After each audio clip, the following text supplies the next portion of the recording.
Hey guys, I'm gonna edit this into the video real fast, but I wanted to give a quick shout out to my little brother, Jacob Productions, aka the Minecraft Knight. I'll leave a link in the description below to his channel.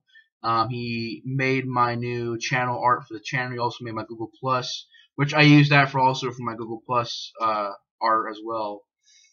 So I wanted to give him a quick shout out and a thank you. And if you guys like Let's Plays and gameplays, go check out his channel, and I'll see you guys on the review. So yeah, I wanted to give a quick shout out to my little brother. Yeah, so thanks for watching this little video, and I'll see you guys in the review for Krampus in a sec. Hey guys, welcome back to some more reviews, and today we'll talk about a film. It's kind of late right now, but it's the summertime, and I figured that I would do this review of this film because I just got done watching it. And it's a film that I was actually very surprised by, and that is Krampus from 2015. Of course, it gets 6.3 on IMDb. Now, this is a film that I was actually very surprised by. I actually would honestly say that this was probably one of my favorite horror films of the past year. And I would have to say that, it is that. I mean, it's probably one of my favorite films from last year. And of course, this came out around Christmas time. And of course, when this came out, you got a bunch of ripoffs that came out around the time to try and cash in on the popularity of the film. Because I do remember it being very popular. Cost 15 million, made 42 million back. So I mean, made back its budget. Definitely made back its budget. Excuse me. But when this came out, there was a bunch of ripoffs that came out. I seen a little bit of one, and it was I believe it was by the Asylum, and it freaking sucked. CGI Krampus, which looks nothing like this Krampus in this film. And the Krampus in this film is skin crawling, so it wasn't even scary in the other film. But Krampus, like I said, came out in 2015. Directed by Michael Daughtry, who had also directed Trick or Treat, which I heard a lot of good things about. He's also going to be directing the sequel as well. Now, Krampus is actually a film that has a lot of stuff going for it. It's definitely a very unique horror film. It's its own horror film. When I seen the trailer for the film, I was, sort of questioning whether or not it's going to be like the other horror films that come out every single year, where they're just like, like Ouija, in my opinion, The Conjuring, and The Forest, films that and Mama, they're just films that are not that good. They have bad CGI, usually a bad pace, usually they have bad acting.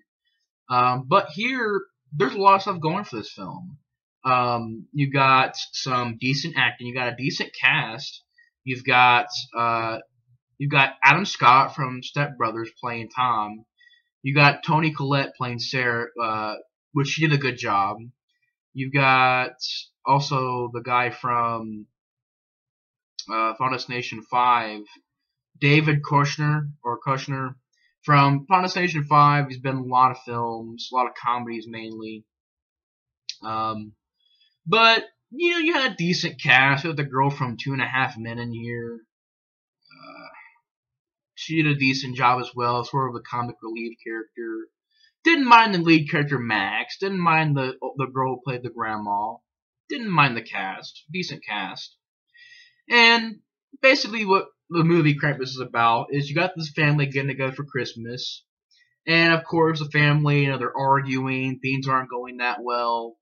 And our lead character Max ends up wishing that, he doesn't want Santa Claus coming this year, rips up his letter to Santa Claus, doesn't believe in it anymore.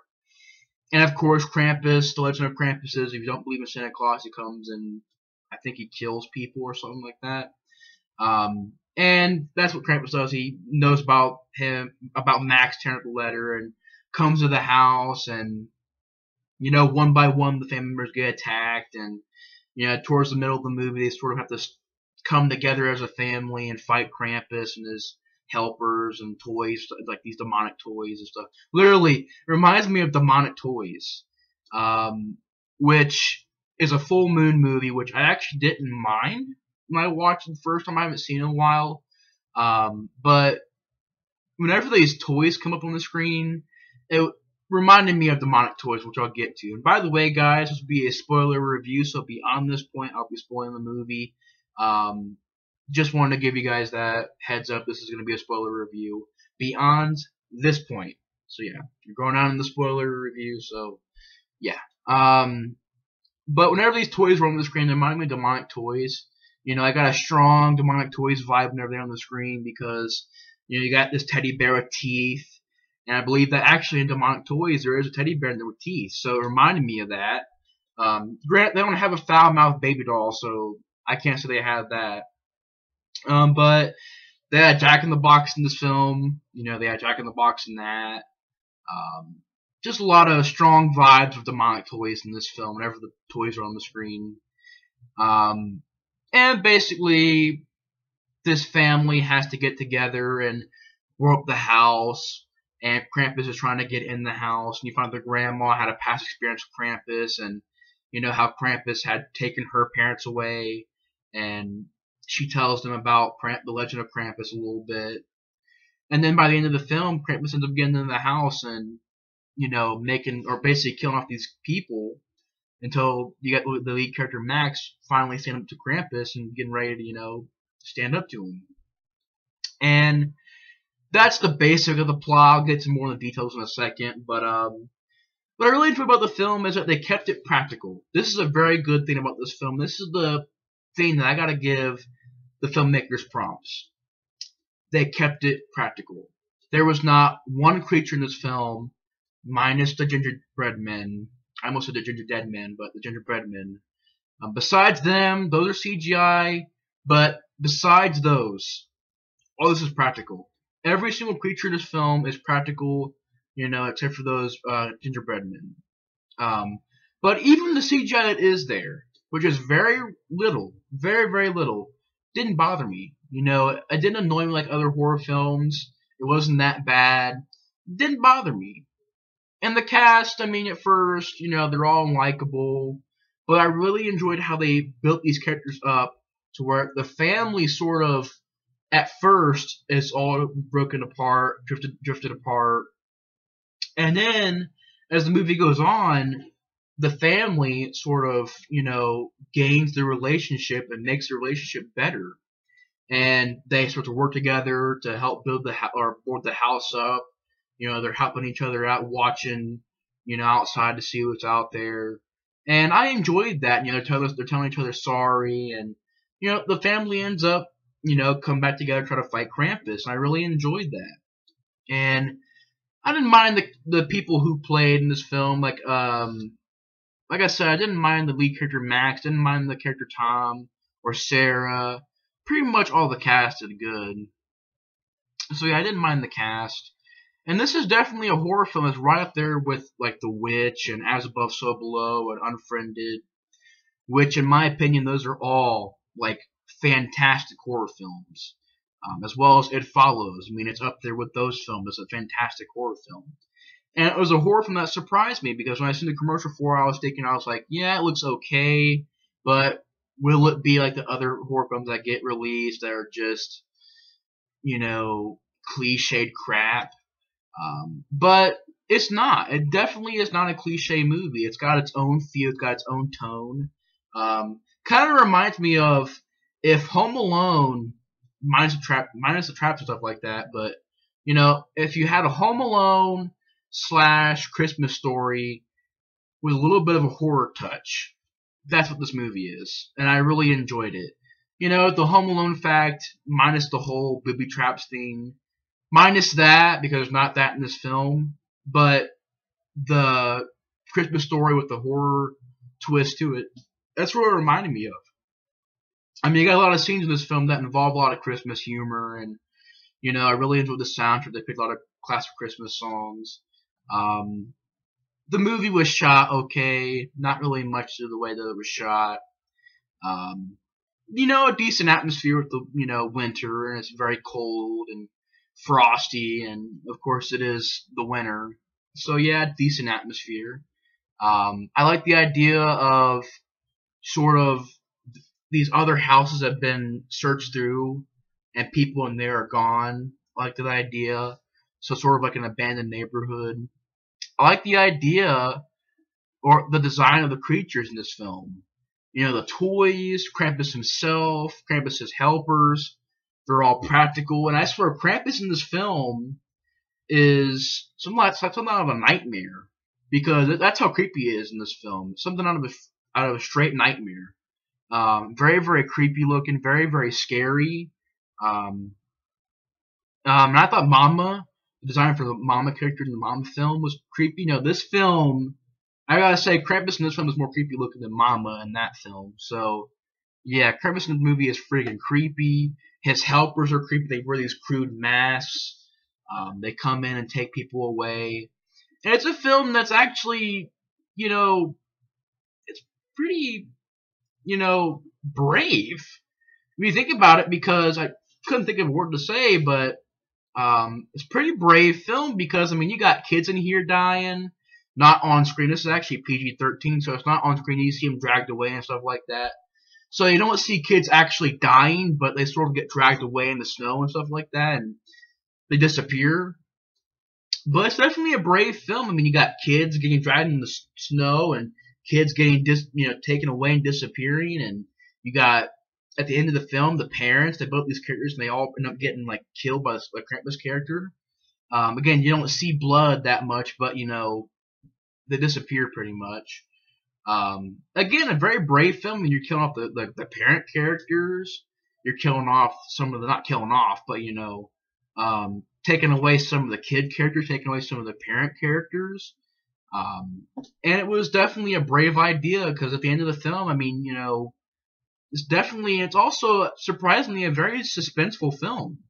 You got that scene at the end of the film where, you know, you're trying to start the snowmobile and the girl gets taken out of the car. And you think the movie ends with Krampus giving the kid, you know, the character Max, a bell that says Krampus on it. And you think it's going to end there, but no, he actually stands up, walks up to Krampus and tells him sorry. And of course, Krampus just tosses him in this hole that forms in the ground that sort of breaks up and lavas everywhere. And Krampus just takes the kid and throws him in there. Of course, the kid wakes up. And this part was sort of, you know, predictable. I was like, okay, he's going to wake up. It's going to be all a dream and he's going to find a bell. What happens? He wakes up, you know, thinks it's all a dream, finds a bell, and the family, now this is a cool idea, where at first the family doesn't know what's going on. You know, they just act like nothing happened. And then when they see the bell, they remember everything that happened. And, you know, they just sort of sit there with this puzzled and, you know, look on their face. This puzzled and bewildered look on their face, and the movie ends. And definitely a very good ending. Didn't make it depressing. You know, they ended up living after all. Just Krampus teaching this kid a lesson to believe in Santa Claus and believe in Christmas, and you know, not to give up faith and not to give up hope and stuff like that. But you know, in a very horrific and terrifying way. And like again, the girl who played the grandma, didn't mind her performance. She's definitely a very serious character in the film. Didn't mind the character Max. Didn't mind his cousins. I think I didn't mind the character Tom or Adam Scott from the Step Brothers films or Step Brother film. Didn't mind the girl who played the mom, Sarah, Toni Collette. Decent job. Didn't mind her sister, Beth. I think it was not her sister, Beth, but her sister, whoever that was. Was it Linda? I think it was Linda. But I know that was her sister. Didn't mind that actress. Didn't mind the guy who played the character of not Tom, Howard. Didn't mind his character. Didn't mind the girl from 2.5 Men. I mean, the cast did a decent job in the film, and the acting wasn't that bad. I mean, it was actually pretty good. The atmosphere of the winter atmosphere, snow everywhere, did a good job on that. And it was a surprising horror film. It's definitely a horror film that I highly recommend. It's really well done. And yeah, so, but the thing I want to think about this movie though is that it nailed everything else. You know, it nailed score, it nailed, you know, just a lot of action scenes in the movie. Nailed the pace. The pacing's very fast. It nailed the ideas. It nailed the practical effects. It nailed almost everything in the film. Um, but what would have been really cool in this film is that if we would have gotten a rated R film. Imagine Krampus going around not killing the kids, but killing the adults in a very and you know it'd be very like Feast kind of. Imagine like a feast of Krampus, but being like a feast version of Krampus. Um, that would be actually a pretty decent film. Be crazy, but it'd be decent. Of course, not having Krampus kill the kids like that, I don't want to see that. But when he's killing the adults and stuff like that, if they would have been rated R, that would have been fun. But I didn't mind it being PG-13. But I'm just saying, if it would have been rated R, it would have been pretty fun movie. Freaking having over top gore effects and stuff like that.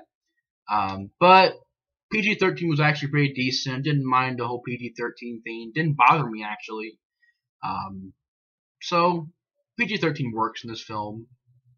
And it's just a very well-made horror film. And I like the ending where, pretty much they get the shotgun and the pistol and the axe, and they go upstairs, they fight the toys, break the toys all up, shoot the toys in the face, stuff like that. There's even a scene where the character, Howard, ends up shooting these gingerbread men. I'm sorry, I'm so used to saying gingerbread men. I keep saying it now by instinct, but gingerbread men. He keeps shooting them. And it's very funny because he's shooting them, and then he shoots this thing that catches them on fire, and they run around on fire, and then the dog ends up eating one of the gingerbread men. It's just a funny scene. And the movie's well done. It's really well made, and I recommend it. It's definitely a good horror film. So anyways, guys, I want to do this quick review tonight, just to get a quick review in there. So guys, thanks for watching my review on Krampus, and I will see you guys on the next review. Bye, guys.